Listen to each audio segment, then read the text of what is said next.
Good morning, students. I hope you all are fine at your place. So, our today's topic is contract of sale. So, let us start with the meaning of contract of sale. According to section 4, subsection 1, a contract of sale of goods is a contract whereby the seller transfer or agrees to transfer the property in goods to the buyer for a certain price. Contract of sale is a wide term and includes a sale and agreement to sell. According to section 4 subsection 1, contract of sale means ऐसा contract जहां seller agree करेगा to transfer the property in goods to the buyer but for a certain price. एक contract में two parties होंगी, buyer and seller. Contract of sale of goods वो contract होगा जब एक सेलर एग्री करेगा to transfer the goods to the buyer but for a certain price. जो contract of sale है ये वाइड टर्म है and it includes the two sale and agreement to cell. So जो ये दोनों टर्म्स हैं sale and agreement to sale, there is a big difference between these two terms. First is sale. According to section 4 subsection 3, when the ownership of goods is transferred from the seller to the buyer under the contract of sale, a sale is said to have been made. Sale means जब एक ownership transfer होगी goods की from the seller to the buyer, so it is called sale. Agreement to sell means when the transfer of ownership of goods under the contract of sale is to take place at the future date or on the fulfillment of a condition, it is called an agreement to sell. So agreement to sell means जब ownership transfer होगी goods की under the contract of sale but at a future date और अगर एक particular condition की fulfillment. So next comes characteristics of a contract of sale. First is buyer and seller. So first characteristic क्या होगा contract of cell का कि to parties होनी चाहिए कॉन्ट्रैक्ट ऑफ सेल में, two parties seller and buyer. जो buyer होगा वो एग्री होना चाहिए to buy the goods from the seller at an agreed price and at the same time जो सेलर होगा वो एग्री होना चाहिए to cell the goods to the at an agreed price. Next comes the goods. Goods as per the Sale of Goods Act means the movable property other than the actionable claims and money. So second characteristic क्या होगी contract of sale की goods. Next price. Price means a consideration in terms of money. Consideration means something for something. So there must be a for the sale of goods and the consideration must be in terms of money. So price is another characteristic of contract of sale. Next is transfer of ownership. In the contract of sale it is essential that the ownership of goods is transferred from the seller to the buyer. So contract of sale में जो ownership होगी goods की वो transfer होगी from the seller to the buyer. Next, elements of a valid contract. A contract of sale can be express or it can be implied. Express contract वो होगा जो word of mouth या written form में होगा and implied agreement और contract वो contract होगा जो ना ही written form में होगा और ना ही orally हुआ होगा, जिसमें एक valid contract के सभी essential elements involve होंगे. Next comes contract of sale versus other contracts. First is sale versus barter. Barter system means when the goods are exchanged for goods when there is no money as a medium of exchange. So traditionally when there is no money as a medium of exchange, तो जो buyer और seller थे वो barter system का use करते थे in which the goods were exchanged for goods because there is no money. And in case of sale जब money का कंसेप्ट आया तो सेल्स हुई, बायर और सेलर ने सेल सिस्टम शुरू किया in which the goods are sold in terms of money. For example, if A exchanges his radio for B's transistor it would be a barter deal. A ने exchange किया अपना radio B के transistor से, So goods are exchanged for goods, so it is called barter system.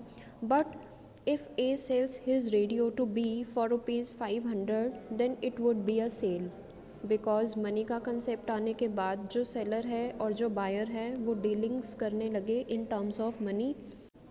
Second example, if A sells his radio to B for rupees 500, then it would be a cell.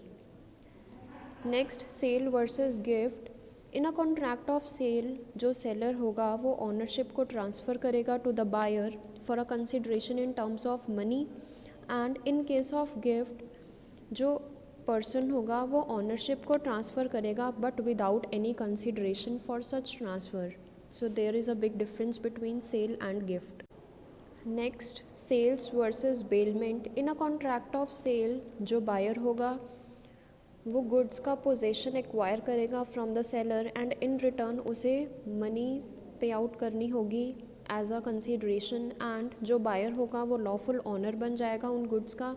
But in the contract of bailment one person जो bailor होगा वो hand over करेगा goods के possession को to that is called bailee for a specific objective.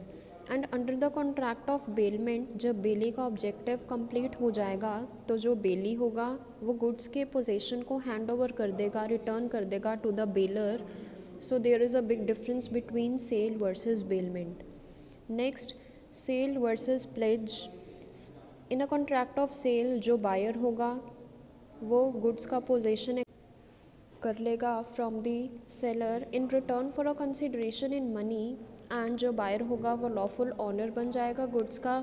But in case of a pledge जो movable property होगी वो transfer कर दी जाएगी from one party to another but with the purpose of providing a security for a loan which is to be given to a party making the pledge. तो pledge में क्या होगा, movable property को transfer कर दिया जाएगा from one person to another but only for a specific purpose. So there is a big difference between the two terms. Next is contract of sale versus contract of work and labor. So in a contract of sale जो seller है वो ownership को transfer करेगा to the buyer for a consideration in terms of money. But in case of contract of work and labor जब एक seller को कुछ efforts करने होंगे, कुछ वर्क करना होगा या कुछ लेबर उसे करनी होगी टू मेक सच ट्रांसफ़र, तो वो कॉन्ट्रैक्ट होगा contract of work and labour. Next comes sale versus hire purchase. So in a contract of sale जो सेलर होगा वो गुड्स की ऑनरशिप को ट्रांसफ़र करेगा to the buyer for a consideration in terms of money. But in case of hire purchase जो goods का price होगा वो बायर पे करेगा इन instalments to the seller. And जो गुड्स का पोजेशन होगा वो लास्ट इंस्टॉलमेंट पे दे दिया जाएगा by the seller. But in case अगर बायर अपनी इंस्टॉलमेंट्स को टाइमली पे नहीं करता तो जो सेलर है उसके पास ये राइट होगा कि वो अपने गुड्स वापस ले सकता है फ्रॉम द बायर. एंड अब वो जो गुड्स की ऑनरशिप है उसे ट्रांसफ़र नहीं करेगा seller to the buyer. So there is a big difference between the two terms sale and hire purchase. Next comes the types of goods. So goods are of three types: existing goods, future goods and contingent goods. Existing goods are the goods that are owned by or possessed by the seller at the time of making the contract and the seller has the right to sell the goods. Existing goods means वो goods जो seller के possession में है and जो seller है उसका legal owner है seller, and जो सेलर है उसके पास राइट है to cell. So existing goods वो गुड्स होंगे जिनकी ऑनरशिप सेलर के पास है एंड सेलर के पास राइट होगा इन गुड्स को सेल करना to the buyer and seller real owner होगा इन गुड्स का एंड उसके पास ये लॉफुल राइट होगा to sale these goods to the buyer. And seller के पास कंप्लीट अथॉरिटी होगी टू सेल द गुड्स. जो एग्जिस्टिंग गुड्स होंगे वो फर्दर टू टाइप्स के हैं: ascertained goods and unascertained goods. First is ascertained goods. Existing goods that have been specified and identified by both the parties to a contract of sale are called ascertained goods, जिनकी ascertainment कर सकती हैं दोनों parties, वो होंगे ascertained goods. And unascertained goods means जिनकी कोई भी स्पेसिफिकली आइडेंटिफिकेशन नहीं है।